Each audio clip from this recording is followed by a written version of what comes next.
Hi friends, welcome to The Indian Cuisines. നമ്മൾ ഇന്നിവിടെ ഉണ്ടാക്കാൻ പോകുന്നത് ഒരു പഞ്ചാബി ഡിഷാണ് ദാൽ മഖനി. മഖനിയിൽ മഖൻ എന്ന് ഉദ്ദേശിക്കുന്നത് ബട്ടർ എന്നാണ്. അതുകൊണ്ട് തന്നെ വളരെയധികം റിച്ച് ആൻഡ് ക്രീമി ആയിട്ടുള്ള ഒരു ഡിഷാണിത്. നമുക്കിത് എങ്ങനെയാണ് ഉണ്ടാക്കിയെടുക്കുന്നത് നോക്കാം. നമുക്കപ്പോൾ ദാൽ മഖനിക്കുള്ള ഇൻഗ്രീഡിയൻസ് എന്തൊക്കെയാണെന്ന് നോക്കാം. അപ്പോൾ ഞാനിവിടെ ആദ്യം എടുത്തേക്കുന്നത് 2 വെളുത്തുള്ളി ഇതുപോലെ ചെറുതായിട്ട് അരിഞ്ഞെടുത്തിട്ടുണ്ട്. പിന്നെ ഒരു ജിഞ്ചർ ഗാർലിക് പേസ്റ്റാണ്. അപ്പോൾ ഞാനൊരു 4 വലിയ അല്ലി വെളുത്തുള്ളിയും 1 ഇഞ്ച് ഇഞ്ചിയാണ് എടുത്തേക്കുന്നത്.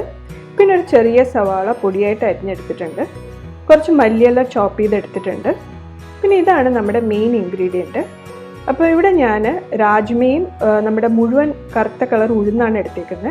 അപ്പോൾ രാജ്മ വന്നിട്ട് ഒരു പിടി എടുത്താൽ മതി. അത് രാത്രി മുഴുവൻ വെള്ളത്തിൽ കുതിർത്ത് വെക്കുക, അതിനുശേഷം യൂസ് ചെയ്യുക.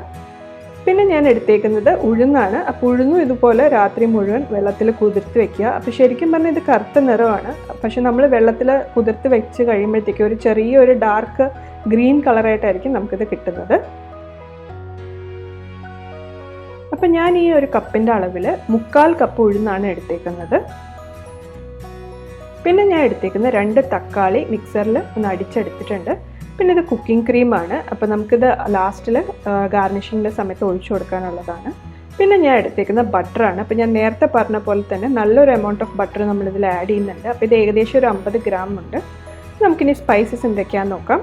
ഞാൻ ഇവിടെ ഒരു 1.5 ടീസ്പൂൺ കാശ്മീരി ചില്ലി പൗഡർ, ഒരു 3/4 ടീസ്പൂൺ മല്ലിപ്പൊടി, 1/2 ടീസ്പൂൺ ഗരം മസാല, 1/2 ടീസ്പൂൺ ജീരകപ്പൊടി, ഒരു 2 നുള്ള് കസൂരി മേത്തി, പിന്നെ ഒരു 1/4 ടീസ്പൂൺ മഞ്ഞൾപ്പൊടി, പിന്നെ ആവശ്യത്തിനുള്ള ഉപ്പ്, എണ്ണ, വെള്ളം. അപ്പോൾ ആദ്യം നമ്മൾ ചെയ്യാൻ പോകുന്നത് ഈ ഉഴുന്നും രാജ്മയും കുക്കറിലിട്ടൊന്ന് നന്നായിട്ട് വേവിച്ചെടുക്കുക, ആവശ്യത്തിന് ഉപ്പ് ഇട്ടിട്ട്. അപ്പം ഞാനിപ്പോൾ ഏകദേശം ഒരു 8-9 വിസിലോളം വെച്ചു, കാരണം നമുക്കിത് നന്നായിട്ട് വെന്ത് കിട്ടണം. അപ്പം ഇതിൽ ഉഴുന്ന് വന്നിട്ട് വേവാൻ എളുപ്പമാണ്, രാജ്മയാണ് നമുക്ക് വെന്ത് കിട്ടാൻ പാട്. അപ്പം ഞാനിതിപ്പം വേവിച്ചെടുത്തിട്ടുണ്ട്. അപ്പം നിങ്ങൾ ശ്രദ്ധിച്ചാൽ അറിയാം ഉഴുന്നൊരുവിധം നന്നായിട്ട് വെന്തിട്ടുണ്ട്. അപ്പോൾ വേണമെങ്കിൽ തവി വെച്ചൊന്ന് ചെറുതായിട്ടൊന്ന് ഉടച്ചു കൊടുക്കാം. ഭയങ്കരമായിട്ട് അങ്ങ് ഉടയ്ക്കേണ്ട, ഒന്ന് ചെറുതായിട്ട് ഉടച്ചെടുത്താൽ മതിയാവും. അപ്പോൾ പാൻ ചൂടായതിന് ശേഷം നമ്മൾ എടുത്ത് വെച്ചിരുന്നിരുന്ന് പകുതി ബട്ടർ ഇട്ട് കൊടുക്കുക. ഞാൻ പിന്നെ കുറച്ച് സൺഫ്ലവർ ഓയിലും കൂടെ ആഡ് ചെയ്യുന്നുണ്ട്. അപ്പം വേണമെങ്കിൽ ഇത് സൺഫ്ലവർ ഓയിലിന് പകരം മുഴുവൻ ബട്ടറിൽ തന്നെ ഉണ്ടാക്കിയെടുക്കാം. അതിനുശേഷം ചെറുതായിട്ട് ചോപ്പ് ചെയ്ത് വെച്ചിരിക്കുന്ന വെളുത്തുള്ളി ആഡ് ചെയ്ത് കൊടുക്കുകയാണ്. ജിഞ്ചർ ഗാർലിക് പേസ്റ്റും കൂടെ ആഡ് ചെയ്ത് കൊടുക്കുക. എന്നിട്ട് നന്നായിട്ടൊന്ന് സോട്ട് ചെയ്ത് കൊടുക്കുക. ഇതൊന്ന് ചെറുതായിട്ടൊന്ന് ബ്രൗൺ നിറം ആവുന്നത് വരെ.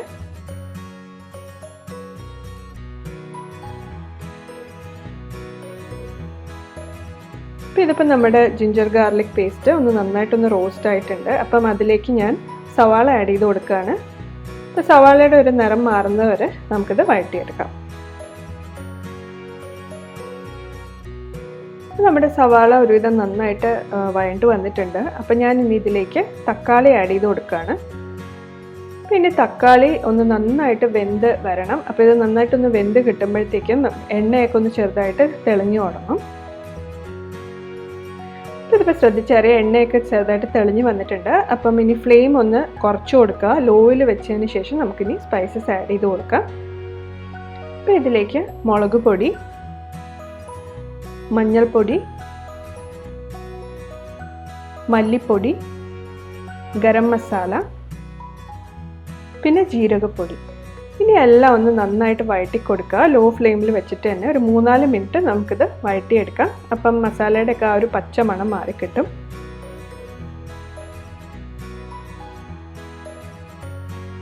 അതിനുശേഷം ഇതിലേക്ക് നമ്മൾ വേവിച്ച് വെച്ചിരിക്കുന്ന ദാൽ ആഡ് ചെയ്ത് കൊടുക്കുക. നന്നായിട്ടൊന്ന് മിക്സ് ചെയ്ത് കൊടുക്കുക. അപ്പം നമ്മൾ ദാൽ വേവിക്കാൻ യൂസ് ചെയ്ത വെള്ളം മുഴുവനായിട്ട് തന്നെ ഇതിലേക്ക് ആഡ് ചെയ്യുക. അത് കളയേണ്ട ആവശ്യമില്ല.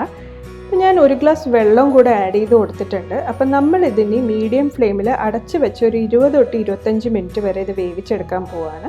അപ്പം കൂടെ അപ്പോൾ ഇളക്കി കൊടുക്കാൻ മറക്കരുത്. ഈ ഒരു കറി എന്ന് പറയുന്നത് ഉഴുന്നുള്ളത് കൊണ്ട് തന്നെ നന്നായിട്ട് കുറുകുന്ന ഒരു കറിയാണ്. അപ്പോൾ അതുകൊണ്ട് തന്നെ കൂടെ നോക്കുക, അതിൻ്റെ ഒരു കൺസിസ്റ്റൻസി നോക്കിയിട്ട് വെള്ളം ആഡ് ചെയ്ത് കൊടുക്കുക. ആദ്യമേ കുറേ വെള്ളം ആഡ് ചെയ്യണം എന്നില്ല, അത് നോക്കിയിട്ട് ആഡ് ചെയ്ത് കൊടുക്കുക. അതുപോലെ തന്നെ ഈ ഒരു സ്റ്റേജിൽ ഉപ്പ് നോക്കുക, എന്നിട്ട് ഉപ്പ് ആഡ് ചെയ്ത് കൊടുക്കുക. കസൂരി മേത്തി ഇതുപോലെ കയ്യിൽ ഞെരടിയതിന് ശേഷം ഇട്ട് കൊടുക്കുക. ഞാനപ്പോൾ ബാക്കി വെച്ചിരുന്ന ബട്ടറും കൂടെ ആഡ് ചെയ്ത് കൊടുക്കുകയാണ്. എന്നിട്ട് നന്നായിട്ടൊന്ന് മിക്സ് ചെയ്ത് കൊടുക്കുക. എന്നിട്ട് നമുക്ക് അടച്ച് വെച്ച് ഒരു 20 തൊട്ട് 25 മിനിറ്റ് വരെ വേവിച്ചെടുക്കാം. ഈ ഒരു കറി എന്ന് പറയുന്നത് നമ്മൾ എത്രയും കൂടുതൽ നേരം കുക്ക് ചെയ്യും അത്രയും ഇതിൻ്റെ ടേസ്റ്റ് കൂടും. ഇത് ഇരിക്കും തോറുമാണ് ഇതിൻ്റെ ടേസ്റ്റ് കൂടുന്നത്. നമ്മുടെ മീൻകറിയൊക്കെ പോലെയാണ്. ഇത് അടുത്ത ദിവസം എടുക്കുമ്പോഴായിരിക്കും ഇതിന് കുറച്ചും കൂടെ കൂടുതൽ ടേസ്റ്റ്. ഇതിപ്പോൾ ഒരു 10 മിനിറ്റ് ആയിട്ടുണ്ട്. അപ്പം ഞാനൊന്ന് ഇളക്കി കൊടുക്കുകയാണ്. അല്ലാന്നുണ്ടെങ്കിൽ ചിലപ്പോൾ താഴെ പിടിക്കും. അപ്പം നന്നായിട്ടൊന്ന് ഇളക്കി കൊടുക്കുക.